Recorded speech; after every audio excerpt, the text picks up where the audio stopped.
Hi, peace lovers, and welcome back. I'm Avis Kalfsbeck, and this is the Pieces Here podcast. We are currently in a fiction series here on the podcast titled Experiment Zero of the Peace Experiments. This is a 13-episode series following the reports of Kitty O'Compost, a small-town journalist with a sharp wit and a truth-telling goat named Marzipan. In this story, Kitty untangles the mystery of a global peace protocol through the lens of a local pothole, proving that the big questions of the world are usually hidden in the small things we walk over every day. It's a journey about the commons, the power of young people, and the quiet maintenance of peace.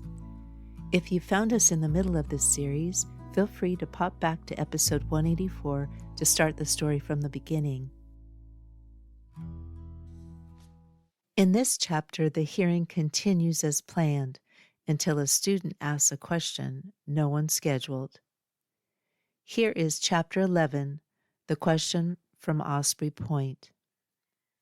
The next morning, the hearing reconvened for public commentary and supplemental testimony, which was bureaucratic for anything we forgot yesterday, anything we don't want to take responsibility for today, and a few accidental truths that may slip through the cracks if the mic tech gets distracted.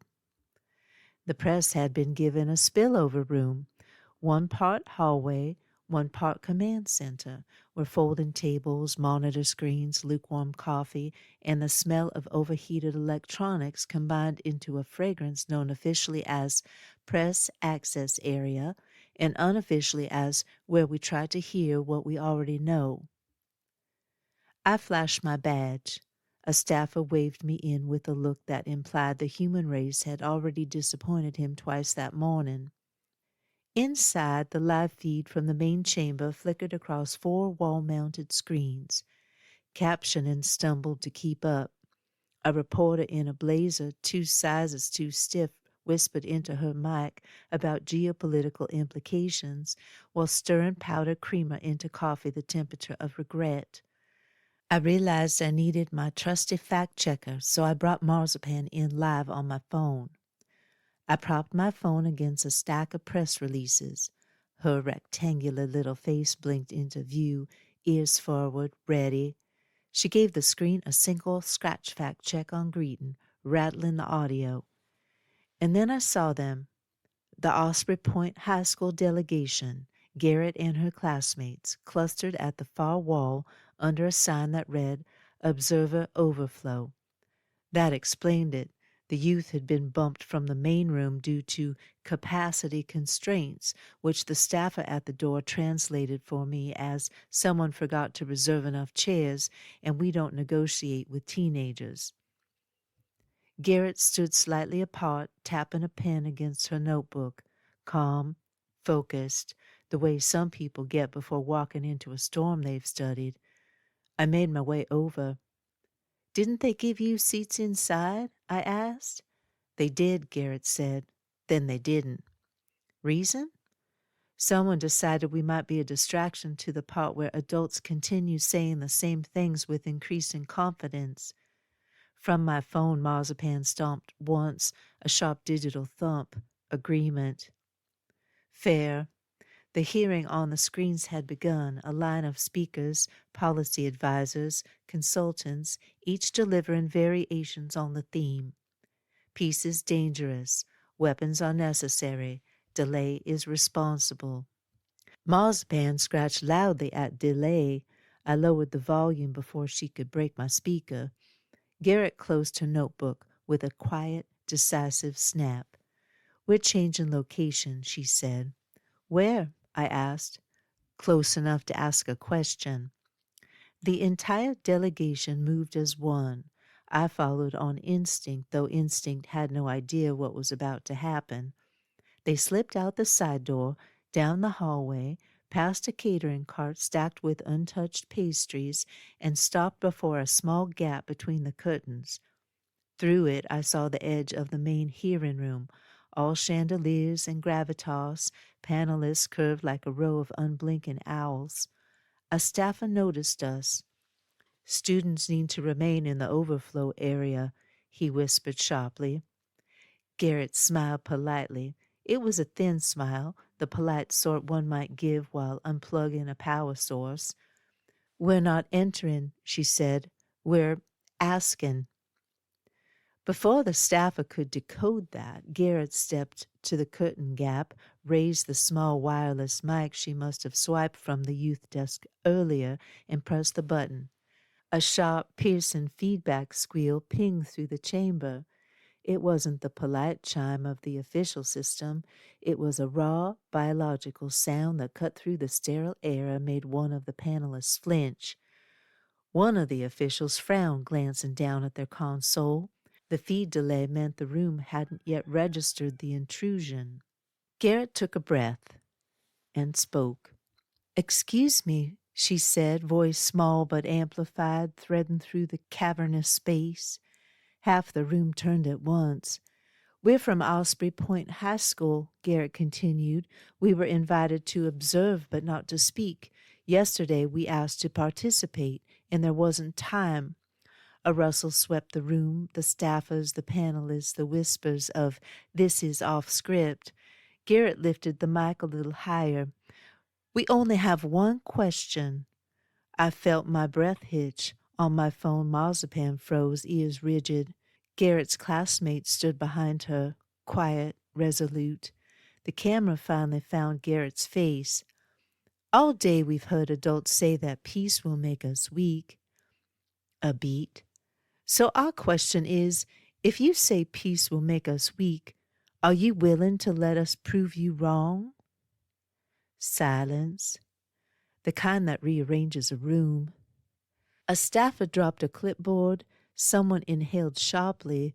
One commissioner mouthed the words again, astonished by the simplicity. Marzipan delivered a triumphant scratch fact check that blew out my volume. I scrambled to lower it, accidentally tapping the music button instead. Suddenly from my phone speakers the weary finger-picked guitar of John Prine's The Great Compromise burst into the hearing feed.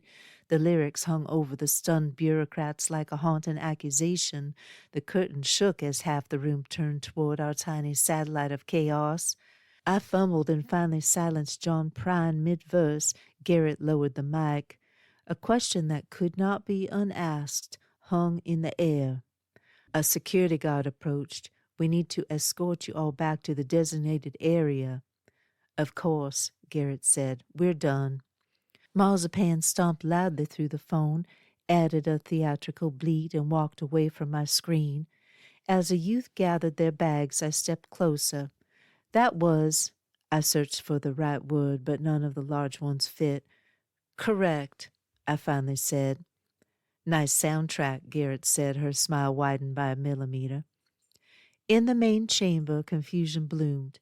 Panelists conferring, page shuffling, fear meeting logic and realizing it had been caught unprepared. We were escorted back to the overflow room. No one reprimanded the students. No one knew how. As the door swung shut behind us, muting the murmurs, I whispered inwardly, "Addie, something just shifted."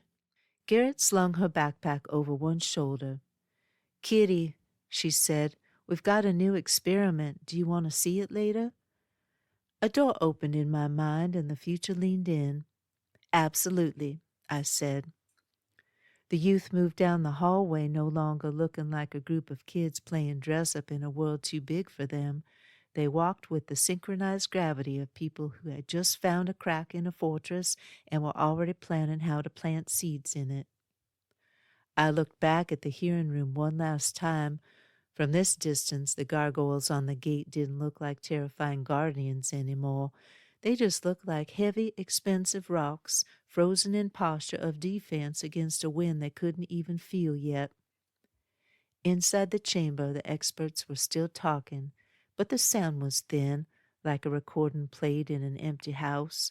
For the first time since I'd arrived in this city, the air didn't taste recycled.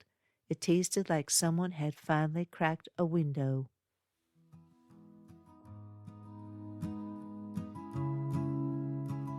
You've been listening to Experiment 0 of the Peace Experiments. I hope you'll join us for the next episode. My books and peace projects can be found at aviskolfsbeck.com, including the Pater the Water Dog Saves the Planet Best Friend Eco-Fiction series. For those who want to dive deeper into the peace themes we covered in 2025, I've created a 2025 recap ebook.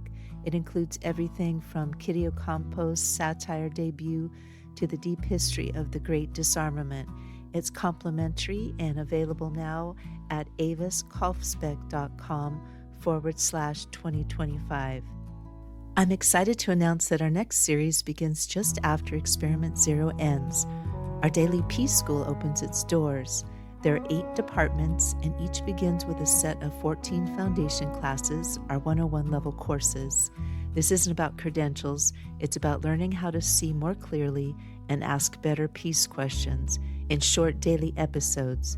For now, just know the doors open soon, starting with the Department of Universal Understars in episode 198. Thank you again. Listen for the peace.